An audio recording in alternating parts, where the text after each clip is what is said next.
Saham is more than just investing. Gandakan profit walau tengah relaxing. Saham is more than just investing. Gandakan profit walau tengah relaxing. Hey, hey. Start investing. Hey, hey. Walau tengah relaxing. Saham is good. Saham is cool. Saham is also an investment tool. Scheme cepat kaya, don't act the fool. Labur dekat saham, get paid in full. Tak payah nak stress, buka CDS. Tak payah bajet besar kalau nak invest. Saham senang faham, tak payah nak stress. Orang biasa-biasa pun boleh invest. Saham kecundang kalau tak ada ilmu. Sebab tu, belajar dengan AAA dulu.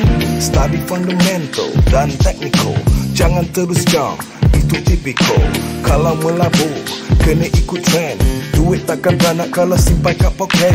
Tak payah modal besar, own company besar. Cita-cita besar, boleh untung besar. Saham is more than just investing.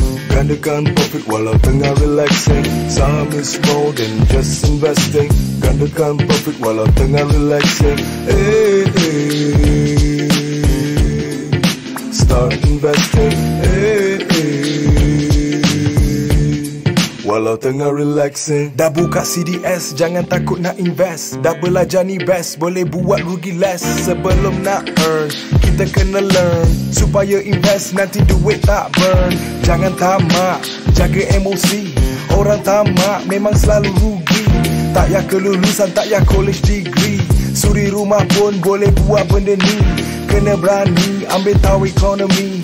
Rugi tu pasti, blame ini makan rugi. Boleh berdagang kalau banyak masa. Boleh melabur kalau tak ada masa. Tak ada masa, kena cari masa.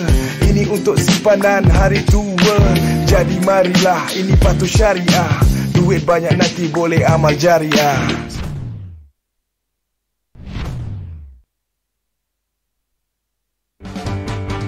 Sah, selamat, mudah, patuh syariah.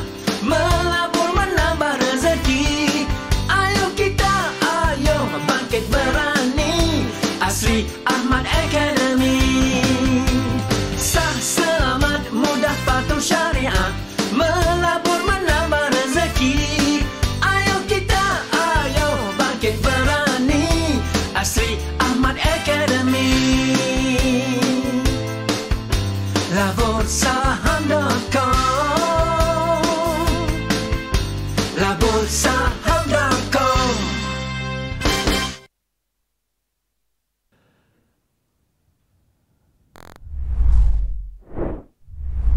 Bismillahirrahmanirrahim. Assalamualaikum warahmatullahi wabarakatuh. Salam sejahtera. Selamat pagi. Alhamdulillah kita bertemukan sekali lagi bagi sesi opening bell hari ini 17/8/2020. Alhamdulillah, syukur kepada Allah dapat kita bersama. Dan moga minggu ini lebih baik daripada minggu lalu. Dan hari ini lebih baik daripada hari semalam, insya-Allah. Apa khabar? Moga segala urusan anda dipermudahkan. Dan tuan-tuan, pada minggu ini ada beberapa perkara penting. Saya terus direct to the point sebab kita hanya 30 minit sahaja masa kita pada pagi ini. Dan saya tak melengahkan masa kerana bersama kita pada pagi ini pakar ekonomi daripada Bank Islam untuk bersama-sama dengan kita. Tapi sebelum tu saya nak kupas sedikit apa yang dijangka berlaku pasaran global. Kita ada 3 perkara penting yang perlu kita lihat. Alright, pada minggu ini kita akan menyaksikan Federal Reserve FOMC minutes meetings akan dibentangkan kerana isu di Amerika Syarikat. Ya, walaupun kita lihat pasaran saham di Amerika Syarikat cuba untuk berada terus di paras tertinggi dalam sejarah. Pastinya apa sahaja yang akan dilakukan atau dilaksanakan atau dirancangkan oleh pihak FOMC atau Federal Reserve di Amerika Syarikat pasti akan menjadi perkara yang paling utama, paling penting dalam memastikan keadaan ekonomi di Amerika Syarikat terus kekal mampan. That's the first one. Second one, pada minggu ini juga seperti biasa US Jobless Claim yang akan diumumkan pada hari Khamis, ya. Right, dan juga OPEC JMC meeting akan berlangsung pada hari Selasa. Jadi ini antara 3 perkara penting. Selain daripada 3 ini pastinya earnings di penghujung di Amerika Syarikat, earnings masih ada. So QR bagi pengumuman syarikat-syarikat di Amerika Syarikat hampir sampai ke penghujung, dan apabila mereka sampai di penghujung pastinya akan memberi kesan kepada Bursa Malaysia, yang mana Bursa Malaysia pula, syarikat-syarikat tersenarai di Bursa Malaysia pula akan mengumumkan prestasi keuangannya bagi suku tahun kedua. Alright.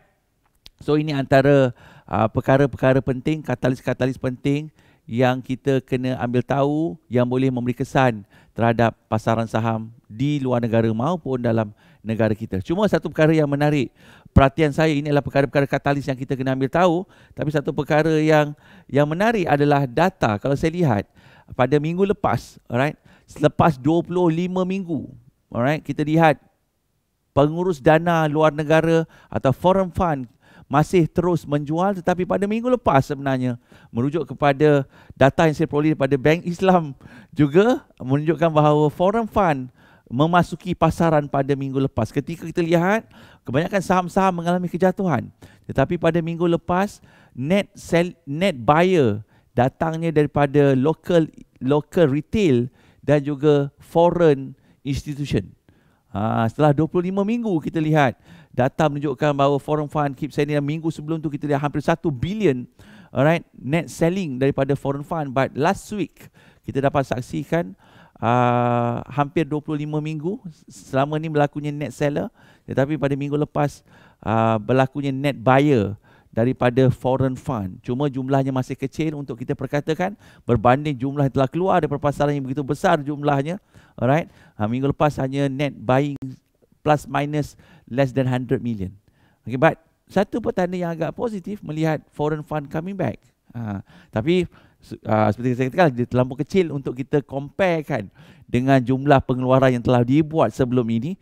Jadi yang mana kita kenal pasti bahawa Bursa Malaysia masih didominasi oleh pelabur-pelabur runcit tempatan. Bermaksud retail player masih dalam pasaran, tapi kita dapat lihat jumlah semakin mengecil walaupun rekod baru dicipta pada hari Selasa yang lalu dengan jumlah dengan 27 bilion. Jadi dan kita nampak jumlah itu semakin berkurangan, termasuk pada hari Jumaat yang lalu jumlah dagangan hanya mencecah 10 bilion unit saham didagangkan. Masih satu jumlah yang besar tetapi tidak setinggi 27 bilion. Apakah itulah kali pertama terakhir kita akan lihat? Sama-sama kita nantikan. Bahagian minggu lepas juga kita dah melihat pengumuman yang dibuat oleh pengumuman tentang GDP atau KDNK, keluaran dalam negara kasar kita pada minggu lepas, alright, yang mana kita mengumumkan negatif 17%, alright, tetapi pada hari ini kita lihat di Jepun pula mengumumkan prestasi GDP juga contraction sebanyak negatif 27%. Saya satu jumlah yang besar, satu jumlah yang besar. Alright. Jadi kat sini kita akan lihat. Alright. So sebenarnya saya dalam program bersama hari ini kita ada program live trade bersama dengan TPO4, TPO5, package Platinum dan package Platinum Plus yang akan bersama-sama kita melihat secara langsung apa yang berlaku dalam pasaran. Tapi untuk pagi ini seperti biasa, seperti yang kita bawakan kepada anda luar sana tentang market updates apa yang berlaku dan apa saja perkongsian kami adalah bersifat pendidikan semata-mata, bukan saran untuk beli atau jual. Kita harus bertanggungjawab atas apa yang kita lakukan dan tanpa melengah masa, kerana pada pagi ini bersama kita seperti saya janjikan, Dr. Afzal Nizam, Chief Economist Bank Islam bersama kita untuk mengupas sedikit tentang data ekonomi yang telah diumumkan dan ke mana ke arah tuju ekonomi kita dalam masa mungkin suku tahun ketiga dan suku tahun keempat. Yang mana kalau kita lihat memang dari segi bulanan yang agak dari segi second quarter seperti dijangkakan memang agak teruk lah tetapi dalam keadaan pemulihan yang agak baik. Kalau kita lihat monthly punya pertumbuhan yang diumumkan, yang saya lihat yang dikongsikan oleh Menteri Kewangan, positif. Dia maksudnya menuju ke arah lebih baik. Sebab itu kita kena jaga SOP, pastikan wabak penyakit ini dapat dibantras, dapat dikekang supaya ekonomi kita terus kekal mampan. So tanpa melengah masa, Assalamualaikum warahmatullahi wabarakatuh. Selamat pagi doktor. Sihat? Baik. So dok, mungkin dok boleh terus ulas tentang data ekonomi yang telah diumumkan pada hari Jumaat yang mana kita berada dalam negatif 17%.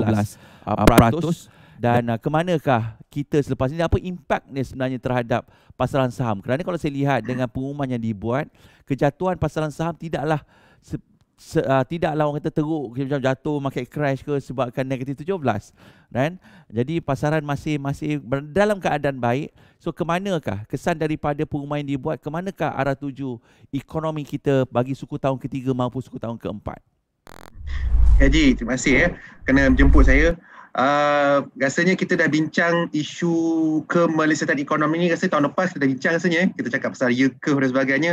Dan bila angka KDNK diumumkan pada suku kedua ni, jelas menunjukkan bahawa ekonomi Malaysia sekarang ni berada dalam tahap yang apa yang dikatakan meleset. Kemelesatan ekonomi telah pun berlaku berdasarkan data KDNK yang telah pun menguncup seperti yang Haji share tadi, kongsikan sebentar tadi.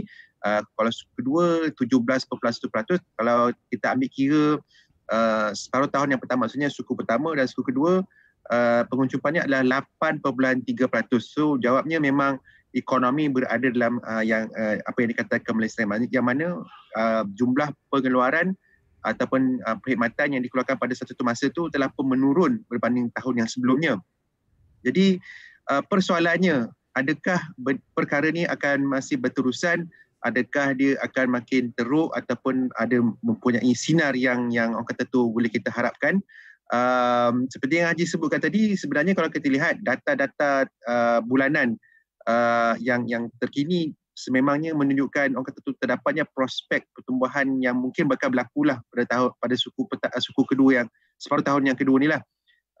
Kalau kita lihat contoh paling mudah, saya selalu sebut angka ni, jualan kenderaan ataupun apa dikatakan total industry volume untuk sektor otomotif. Kalau bulan April 141 unit saja kenderaan yang terjual, disebabkan oleh PKP yang penuh pada bulan tu. Tapi angka tersebut meningkat ke paras 22,000 pada bulan Mei, kemudian terus memecut ke tahap 40,000 unit pada bulan Jun yang lalu. Itu dah jelas menunjukkan terdapatnya apa dikatakan sedikit orang kata tu improvement. Dan data yang dikongsi oleh pihak DOSM ataupun Department of Statistics Malaysia, mereka, kalau tuan-tuan dan puan-puan perhatikan, apabila kenyataan akhbar diterbitkan pada minggu lalu berkenaan dengan KDNK, mereka menyatakan terdapatnya apa yang dikatakan data bulanan bagi KDNK negara. Mereka berkongsi tentang data tersebut. Kalau bulan April, KDNK pada bulan April adalah negatif 28.6%. Maksudnya seiringlah dengan data yang kita lihat tadi. Kemudian masuk bulan Mei, yang mana kita pun sedia maklum bahawa PKPB telah pun dilaksanakan. Penguncupannya sedikit menurun daripada negatif 28.6% pada bulan April. Bulan Mei negatif 19.5%. Masuk bulan Jun, yang mana kita sedia maklum PKPP, proses pemulihan itu pun telah pun berlaku. KDNK tersebut masih lagi menguncup, tapi pada kadar yang begitu kecil, iaitu negatif 3.2%. Jadi isunya sekarang, apakah yang akan berlaku pada masa akan datang? Apa yang berlaku pada akan datang, nombor satu yang saya nampak seperti biasa, yang seperti kita Haji pun dah sebut tadi, tak lain tak bukanlah pematuhan SOP lah. Kita tak nak PKP ni make a comeback lah. Kalau make a comeback, alamak memang teruk lah. Tapi apa yang saya nampak gayanya, kalau berlaku peningkatan kes penjangkitan, mungkin lah kot dia punya pelaksanaan tu lebih orang kata tu bersasar, maksudnya mungkin setempat saja, very localized. Kemudian yang dari sudut ekonomi pula, tak lain tak bukan adalah dari segi dasar kerajaan lah. Seperti yang kita maklum, pihak kerajaan telah pun meningkatkan apa yang dikatakan ceiling hutang, maksudnya limit hutang ataupun had hutang untuk mereka meminjam lah.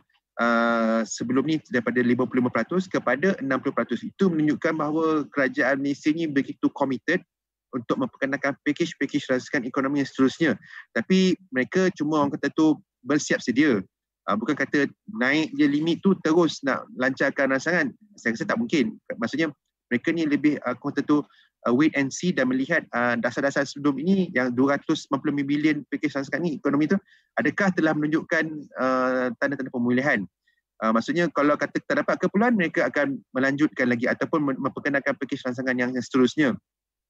Tapi kalau kita lihat bagaimana pendekatan kerajaan, mereka sangat berhati-hati apabila memperkenalkan package rancangan. Dan kalau kita lihat moratorium yang moratorium saya cakap dengan media, moratorium 1.0 yang jangka berakhir bulan September nanti telah pun dilanjutkan. Moratorium yang 2.0 pula, tapi moratorium 2.0 maksudnya lebih pada mereka yang betul-betul terkesan, mereka yang betul-betul memerlukannya. Jadi moratorium 2.0 ni lebih bersifat bersasar kepada golongan yang begitu terkesan. Jadi maksudnya kerajaan orang kata tu sedang menilai apakah bentuk rancangan yang sesuai dengan keadaan ekonomi semasa. Jadi bila meningkatnya orang kata tu ceiling hutang kerajaan tu, maksudnya flexibility untuk kerajaan memperkenalkan pakej rancangan memang ada. Itu dari segi sudut dasar fiskal. Dari sudut dasar monetary pula, apa yang saya fahamkan melalui perbincangan saya dengan pihak Bank Negara pada minggu lalu apabila mereka mengumumkan angka KDNK, mereka pun orang kata tu mempunyai monetary space ataupun ruang untuk mereka bertindak, untuk mereka bereaksi lah terhadap keadaan sekeliling. Maksudnya kalau terdapat keperluan untuk mengurangkan lagi kadar dasar semalaman OPR, sememangnya mereka mempunyai satu flexibility juga, kerana satu kadar inflasi yang sangat-sangat rendah, kemudian prospek ekonomi yang masih tidak menentu. Jadi maksudnya nak jawab persoalan apa yang akan berlaku akan datang ni. Adakah negatif 17.1% ni akan diulang pada suku ketiga, pada suku keempat? Nampak gayanya taklah. Kerana satu, PKPP ni dia tidaklah begitu restriktif dari segi human mobility. Manusia masih, in fact, pembukaan ekonomi tu masih terus-terusan berlaku. Dan itu amat bagus untuk kegiatan ekonomi lah. Cuma kita harapkan PKP yang pertama tu, PKP 1.0 tu tak make a comeback lah. Kalau dia make a comeback memang bermasalah lah. Kemudian dari sudut rancangan dari segi dasar monetary dan dasar fiskal, jawabnya memang kerajaan dan pihak Bank Negara Malaysia begitu committed untuk bersiap sedia untuk memperkenalkan lagi pakej rancangan. Jadi maksudnya yang saya nampak mungkin separuh tahun kedua ni dijangka lebih baiklah prestasinya. Pihak kami pun pada awalnya kami menjangkakan penguncupan ekonomi itu negatif 1.5%, tapi dah mengambil kira suku kedua ni kami menjangkakan, kami menyemak semua pertumbuhan ekonomi kepada negatif 4% bagi mengambil kira suku kedua lah. So suku ketiga kami jangkakan masih lagi menguncup, tapi pada kadar yang begitu kecil, sekitar negatif 2.7% macam tu.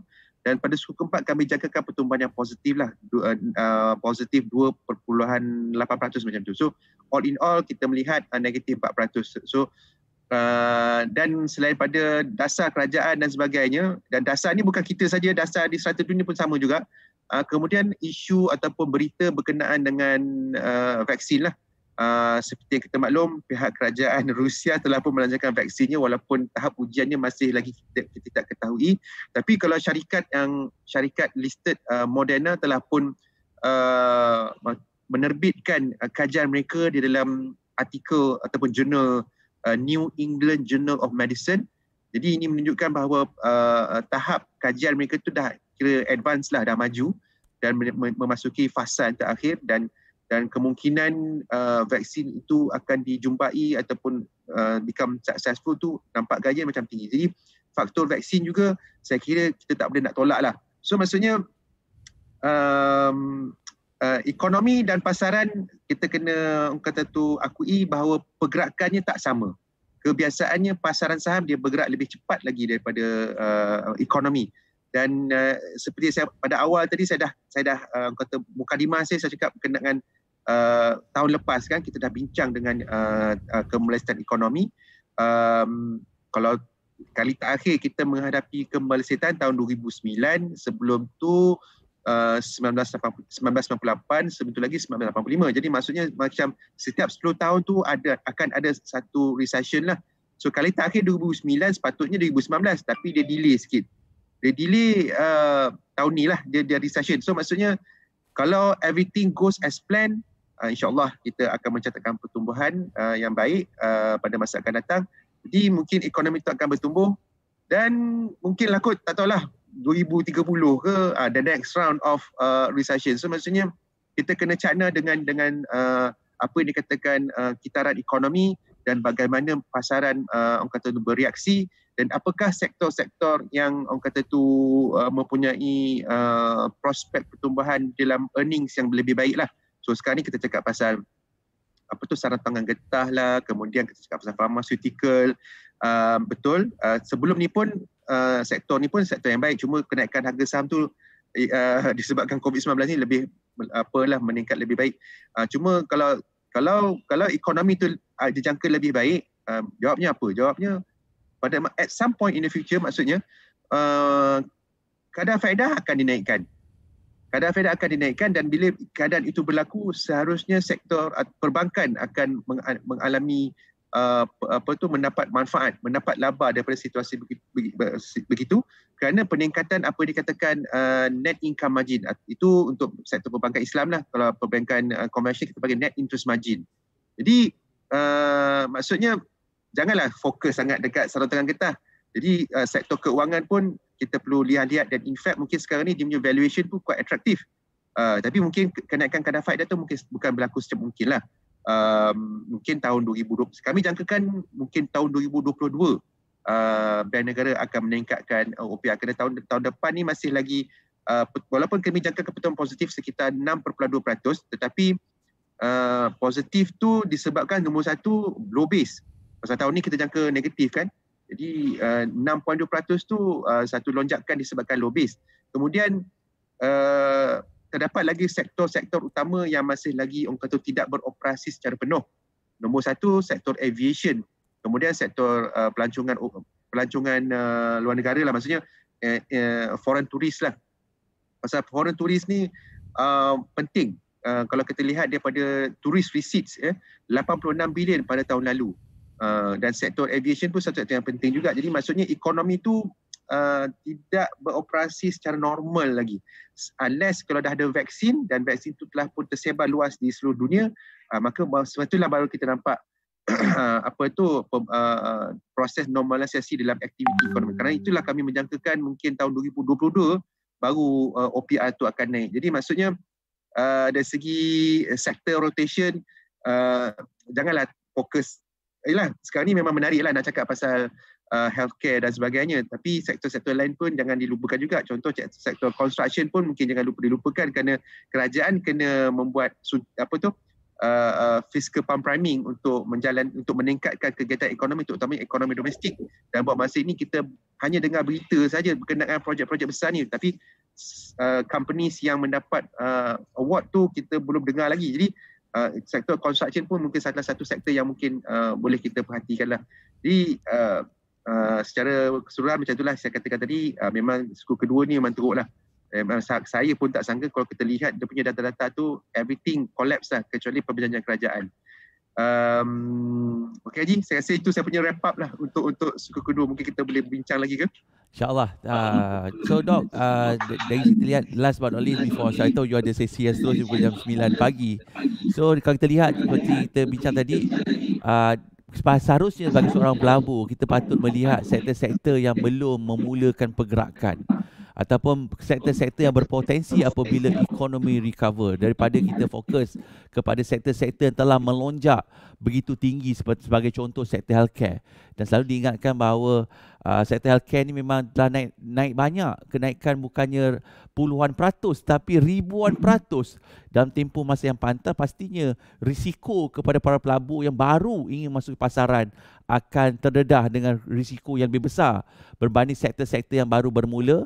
Yang saya setuju dengan pandangan Dok, yang mana kalau kita lihat sekiranya ekonomi recover dalam masa mungkin 6 bulan hingga setahun akan datang, seharusnya sektor-sektor seperti pembinaan, sektor minyak dan gas, dan pasti sektor teknologi harus diberi tumpuan oleh para pelabur, yang mana sektor-sektor ini masih belum membuat pergerakan yang lebih besar berbanding sektor-sektor healthcare yang telah membuat lonjakan luar biasa.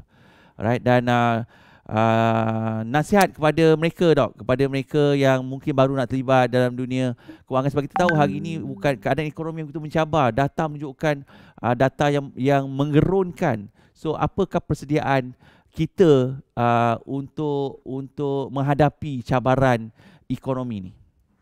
Okay, macam saya cakapkan tadi, ekonomi dan pasaran saham ni dia ada orang kata tu sela masa ataupun lag period yang agak besar juga.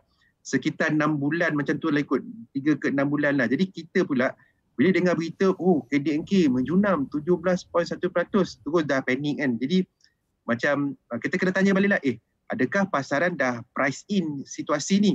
Nampak gaya macam dah price in. Kalau tengok FBM KLCI lah contoh paling senang. Paras terendah yang capai pada tahun ni adalah 1,219 mata pada selepas PKP diperkenalkan pada bulan Mac yang lalu. Sekarang ni dah sekitar 1,500 macam tu lebih kurang. Jadi maksudnya hari tu dah cecah hampir melebihi 1,600 mata, pernah turun balik dan sebagainya, tapi tak lagi jatuh ke paras 1,200. Tak jatuh lah. So maksudnya kita dah lebih pada dia punya trial level tu. So maksudnya mungkin pasaran sebenarnya dah price in worse than expected punya GDP ni. Cuma isunya sekarang bergerak ke hadapan, adakah kerajaan mampu untuk merangka satu dasar yang boleh orang kata tu meningkatkan kegiatan ekonomi tu tadi. Tapi nampak gayanya dia punya modus operandi tu sama je macam kitaran yang lalu. Mereka akan perkenalkan aplikasi ekonomi, mereka akan kalau bank negara akan turunkan kadar faedah, MO-nya masih sama. Jadi maksudnya dan serata dunia kerajaan pun bertindak dalam keadaan yang sama, lebih kurang sama. Jadi maksudnya memang bolehlah kot kita harapkan suatu bentuk recovery, tetapi speed bumps tu memang sentiasa ada lah. Contoh yang paling kita kata tu risau sikit tu dari segi sudut politik dan sebagainya. Ada yang kata nak ada election dan sebagainya. Itu satu perkara yang perlu kita ambil kira. Dan sebagai traders, saya bukan trader, saya investors. Mungkin that's why saya rasa lah kot, kena the more reason you all kena tengok you punya charting tu lagi macam mana nak tengok exit point, entry point tu lah. Sebab pasaran begitu volatile hari ni. Ya. Alright Dok, thank you for your time. Terima kasih. InsyaAllah kita akan bawakan Dr. Azadin sekali lagi bagi kupasan yang lebih terperinci. Biasanya memang setiap tahun, biasanya awal tahun kita akan memakai outlook pasaran ke mana ke arah tuju ekonomi kita, dan memang kita dah bawakan Dok pada awal tahun sebenarnya, yang mana kita dah berkongsi bahawa kita memang meramalkan akan berlakunya kemelesetan, tetapi tidak menjangka bahawa COVID-19 adalah pencetus kepada asbab kejatuhan ekonomi pada tahun 2020. Alright, sedangkan kita dah lihat dari segi inverted yield curve, ada banyak teori-teori di sebalik yang kita lihat. Sebenarnya dari segi data-data ekonomi dah menunjukkan kita menuju ke arah kejatuhan ekonomi. Tapi asbab rupanya akhirnya COVID-19 adalah pencetus asbab kepada kejatuhan ekonomi hari ini. Tetapi kita tengah menyusun semula, negara kita dan negara-negara di seluruh dunia menyusun semula keadaan ekonominya untuk memastikan kekal mampan bagi menghadapi COVID-19. Alright, terima kasih Dok bersama kita. At least sedikit sebanyak tentang gambaran apa yang berlaku dalam ekonomi dan sektor-sektor mana yang perlu kita lihat apabila sekiranya ekonomi kembali pulih. InsyaAllah kita doakan moga ekonomi kita kembali pulih, walaupun pada suku tahun kedua menunjukkan satu data yang mengejutkan. Mengejutkan tu maksudnya tak ramai menjangka bahawa akan menjatuh begitu besar. Yang mana ramai menjangka, para analisa menjangka antara negatif 10, ada yang negatif 12, negatif 13, but we hit negatif 17.6. But anyway, overall dalam kita lihat, betul, saya kata April, Mei, Jun nampak negatif tu semakin menguncup, dan kerajaan cuba membuat tindakan-tindakan yang seharusnya dibuat untuk memastikan ekonomi kita kekal mampan dan dapat kembali semula menjadi gergasi di Asia, insyaAllah. Alright, so itu yang berlaku tuan-tuan. Dan jom kita tengok pasaran kita pada pagi ini. Betul seperti apa Dr. Azan kata, saya suka tengok carta KLCI. KLCI kita pun masih berlega-lega dengan data ekonomi yang diumumkan, masih berada di tahap sokongan. Cuma sejauh mana kita kena ingat FBM KLCI kita daripada berlakunya pusingan U ataupun bentuk V-shape berlaku pada bulan Mac, dan kenaikan yang agak baik yang mana telah meningkat baik, dan yang mana kita lihat pasaran saham di seluruh dunia terutama di Amerika Syarikat juga melonjak dan kini berada di paras tertinggi, sedangkan bursa masih berlega-lega di tahap rintangan yang sukar ditembusi pada paras 1615, yang mana kita lihat setelah sekian lama kita terperangkap dalam jajaran 1600, dan kalau kita lihat kali ini kita masih berlega-lega, tak boleh nak tutup, nak berada di paras 1600. Dan kenaikan yang kita lihat indeks FBN KLCI kita ini pastinya disumbang oleh dua syarikat gergasi dalam sektor glove, iaitu Hartalega dan Top Glove. Sebab itu kebanyakan penganalisa saham di Malaysia meramalkan FBM KLCI kita akan kekal berada di paras jajaran yang kita lihat hari ini. Tak ramai yang penganalisa yang meramalkan KLCI mampu melepasi tahap 1600. Tapi Malaysia boleh, anda boleh, sekiranya kita sama-sama membuat belian, pastinya ia boleh berlakunya lonjakan. Jom kita tengok, pasaran telah pun dibuka. Kalau saya lihat pada sesi pada pagi ini, masih ada tekanan terhadap sektor healthcare, masih kuat, masih berlaku tekanan jualan. Alright, pada pagi ini kita lihat saham Top Glove mengalami kejatuhan. Jom kita tengok, biasa saya buka top gainer, dan sekiranya kita lihat kebanyakan saham-saham ini telah berlakunya pengambilan untung kesan daripada kenaikan yang berlaku sebelum ini. Jom kita tengok apakah saham-saham. Anda dapat lihat saham seperti Top Glove, Supermax, alright, Rubberex, Kosan, semua saham-saham yang berkait rapat dengan healthcare sektor glove masih mengalami tekanan jualan. Alright, tetapi nampaknya so far pada awal ni taklah kata jatuh tu banyak, tak ada. Sebab kejatuhan ni telah berlaku hampir lebih daripada 1 minggu. Apakah akan berlakunya lantunan teknikal, sama-sama kita nantikan pada minggu ini. Alright, so I can say mostly kalau anda lihat saham-saham di Bursa Malaysia pada pagi ini adalah saham-saham yang aktif didagangkan, saham-saham di sektor healthcare yang mana kebanyakannya mengalami kejatuhan. Jom kita tengok saham yang melonjak naik paling aktif didagangkan di bursa pada pagi ini. Alright, nampak selama ni kalau kita tengok 1 minit pertama dah boleh lihat jumlah dagangan yang besar, tapi kita dapat lihat jumlah dagangan di bursa semakin berkurangan. Kalau pagi ini kita hanya lihat 300 juta unit saham sahaja didagangkan berbanding sebelum-sebelum ni. Alright, tapi kita lihat pada pagi ini saham Sapura Energy, saham minyak aktif didagangkan, begitu juga saham Iris yang mana dalam katalis yang kita baca dalam khabar The Age, Iris MyEG antara kandidat yang perlu kita nantikan pengumuman yang akan dibuat oleh kerajaan, siapakah yang bakal berjaya memperolehi tender kerajaan yang bernilai berbilion ringgit, iaitu projek immigration yang akan dijangka diumumkan pada bulan Ogos. Alright, dan kandidat yang disebut-sebut oleh, ini bukan saya sebut, oleh akhbar adalah saham Iris. Sebab tu pagi ini kita dapat Iris melonjak naik sebanyak 13% pada awal sesi dagangan pada pagi ini. Alright, dan juga saya difahami saham MyEG juga diperkatakan. But so far hanya saham Iris saja aktif didagangkan pada pagi ini. Alright, wah, saham VS breakout nampaknya di situ. Alright, okay, itu saham yang paling aktif. Masih saham-saham murah yang berleluasa di Bursa Malaysia. Top 10 yang ada di bursa adalah saham-saham yang saya katakan di bawah 50 sen atau kebanyakannya di bawah 30 sen sesaham. Jadi inilah saham-saham yang masih diburui oleh para pelabur runcit tempatan. Dan saham yang paling untung, 30 saham yang paling untung pada pagi ini kita dapat saksikan. Wah, Top Glove hijau kembali. Ini saya katakan bila pagi profit taking nampak absorb. Kalau absorb berkemungkinan akan berlakunya lantunan teknikal kerana kejatuhan kebanyakan saham-saham glove. Apakah minggu ini kita akan lihat berlakunya U-turn terhadap saham-saham glove? Supermax telah pun hijau. Tadi merah pagi tadi. Comfort dah hijau. Semua saham-saham glove kembali hijau pada awal sesi dagangan. Yang mungkin ini yang dipanggil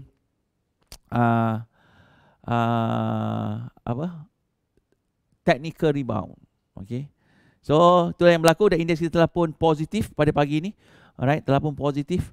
Moga ianya memberi manfaat kepada anda semua sesi perkongsian pada hari, sebab saya nak masuk sesi live trade bersama alumni The Protege. Dan kepada alumni The Protege The Raging Bull, jangan lupa minggu ni ada lagi sesi bonus. Sabtu ni, InsyaAllah Sabtu ni kita akan belajar lagi. Minggu semalam kita dah belajar bersama MY keadaan katalis, betapa pentingnya katalis. Sabtu ni kita ada sesi lagi bonus untuk alumni The Protege, yang mana kita tak tinggal anda. Setiap minggu kita ada sesi bonus. So insyaAllah minggu ni ada sesi lagi bonus bersama Cik Adibah Musa. Kita nak mantapkan dari segi asas fundamental, memilih saham-saham yang bagus, saham-saham yang boleh kita simpan untuk kita simpan dan kita laburkan, insyaAllah.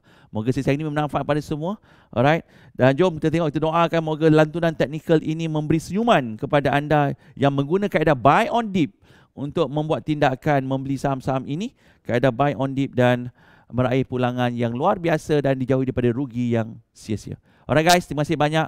Kita jumpa lagi pada sesi akan datang, Sembang Saham pada hari Khamis, dan insyaAllah breaking news pada hari Rabu di grup Sembang Saham. Alright, dan doakan sesi perkongsian ilmu hari ini bersama dengan alumni The Protege, sesi live trade, dan juga melihat pasaran secara langsung, apakah yang berlaku, apakah kita boleh belajar daripada keadaan pasaran gini. Berdoakan sesi hari ini dipermudahkan oleh Allah SWT, dan saya doakan anda semua juga dipermudah segala urusan, right, dan dijauhi daripada rugi yang sia-sia. Terima kasih banyak. Jumpa lagi. Assalamualaikum warahmatullahi wabarakatuh dan salam sejahtera.